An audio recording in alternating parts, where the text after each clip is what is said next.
It seems like nowadays everyone is talking about Squid Game, but what nobody's talking about is how well Netflix is doing as a company. In this video, we'll go over everything that came out during the Netflix Q3 earnings call. The company's Q3 jumped into a massive profit. Not only did it reach its expected subscribers growth, but even surpassed it. If you own Netflix stock, then you must be extra happy because you're making money while the stock goes up, while simultaneously streaming your favorite shows on the platform. Welcome to Wealth Gambit. On this channel, we cover the latest stock trends and research. If you like that type of content, be sure to like and subscribe for more. Also, please note that we're not financial advisors, so please always do your own due diligence. It shows that around 80% of you guys watching aren't subscribed, so if you want to see more content like this, don't forget to do that. In this video, we'll talk about Netflix, how it came to be the giant streaming service that it is today, and how well it's doing based on its Q3 2021 results. About 24 years ago, Reed Hastings and Mark Randolph founded Netflix as a media streaming and video rental company, which also creates original content. Its corporate headquarters are located in Los Gatos, California. Netflix went public on May 23, 2002 at $1 per share. And fast forward almost 20 years later, Netflix stock price is moving at around $625 per share. So if you happen to have an extra $1,000 and decided to buy Netflix stock with that money back in 2002 and kept that money in Netflix for almost 2 decades, your investment almost grew 62,400% and you now have $624,000. One of our favorite investing strategies is that good old buy and hold. Let's see how Netflix is doing. In its Q3 2021 earning report, Netflix's revenue grew to almost $7.5 billion, representing a year-over-year increase of 16%. Netflix has also gained an additional 4.4 million global streaming paid memberships during the quarter and reported that it has almost 214 million people subscribed to the streaming platform. Netflix noted that the biggest contributor to the increase of paid membership was the APAC, or the Asia Pacific region. Netflix reported an earning per share of $3.19, representing an 83% increase compared to its Q3 2020 earning per share, amounting to $1.74. In addition to that, Netflix also reported that the 2 most watched returning shows on their platform during the quarter was the season 5 of La Casa de Papel, also known as Money Heist, their first ever non-English titled show, and season 3 of Sex Education with 69 million and 55 million members streaming respectively during the first 4 weeks of the series. As of September 27, 2021, Bridgerton Series 1 came in as the top 1 among Netflix series, and the film Extraction came in as the #1 film on their platform, based on the numbers of accounts that watched at least 2 minutes of the title in its first 28 days. During Q3, Netflix announced its acquisition of Roald Dahl Story Company, which is still pending regulatory approval. This move enables them to own the intellectual property rights of Roald Dahl's story that was adapted into movies such as Charlie and the Chocolate Factory, Matilda, the BFG, and many more. Looks like Netflix won't just be a streaming platform, as the company also started offering online games in select countries. During Q3, Netflix acquired Night School Studio to help the company with its game development capabilities. Here's Netflix's Chief Operating Officer and Chief Product Officer talking about how they will make their way through Netflix game offerings. First of all, we're going to learn our way through that just as we have in the other content categories that we've served. And we'll learn by basically, putting stuff out there and then, having our members tell us what's working and what's not. But we're excited about the idea that by taking away what we see as distractions from the core enjoyment experience associated with other models like advertisements or in-app monetization, per title costs, that we can really give our members a much easier direct enjoyment experience with games, just like we have with TV shows and movies.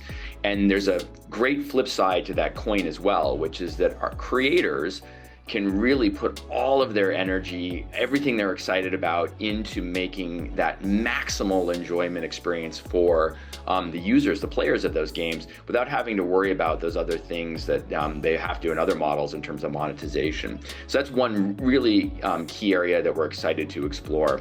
And another one is that we think that this just connects really well with the other work that we are doing. We're creating all these amazing universes and worlds and characters and storylines, and we can attach, to the passion and fandom that our members have on viewing those on the video side with game experiences and allow them to go deeper and explore spaces that they, wouldn't have otherwise seen on the video side. And so we really think there's a good connection and synergy there. And over time, we'll try and bring those closer together and sort of let those two worlds more influence each other and have a more direct connection.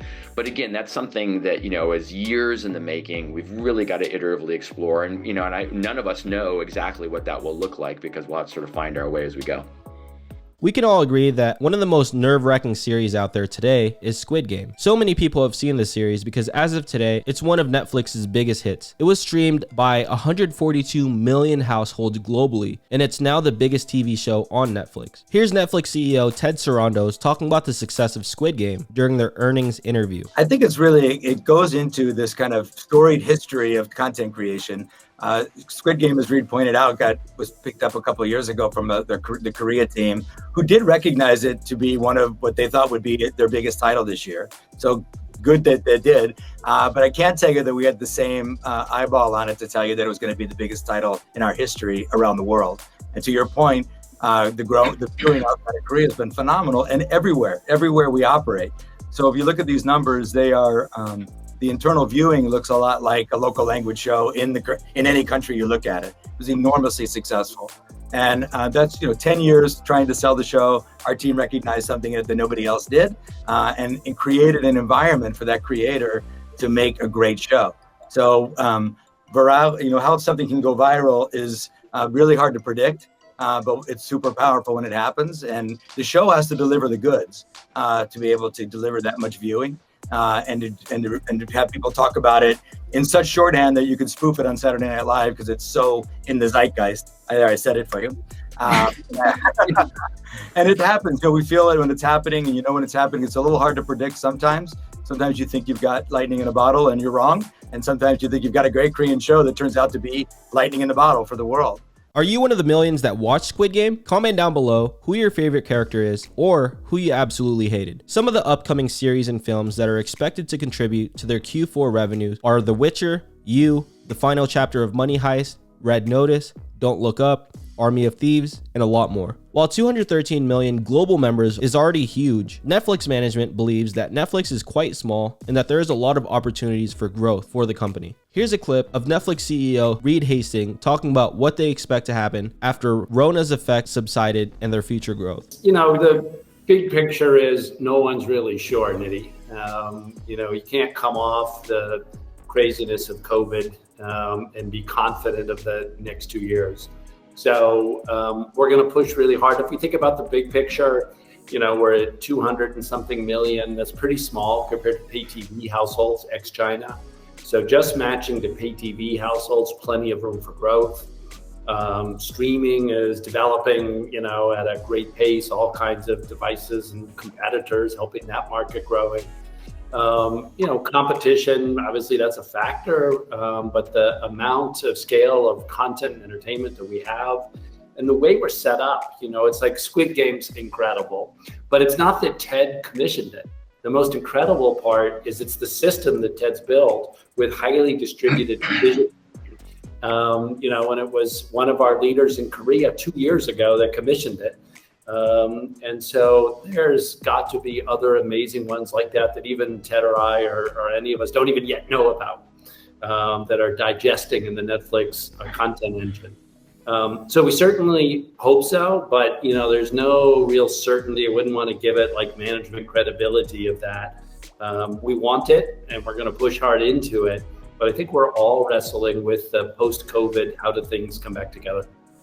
We're living in a digital age. Anything that is convenient and aligned with technology would surely be a trend. In this case, Netflix doesn't just offer convenience, but also relaxation, which is important, especially nowadays. The company is able to think more out of the box, then their shows would continuously be loved by many people worldwide. Despite Netflix's third quarter positive results, it seems like the company has a lot more cards up their sleeves. And Netflix management is more than ready to do whatever it takes. Are you a shareholder of Netflix, or are you planning to buy more stocks? Share it with us in the comment section down below. And if there's a stock you want us to cover, just comment down below and we'll look into it. That sums up today's video. Until next time, peace.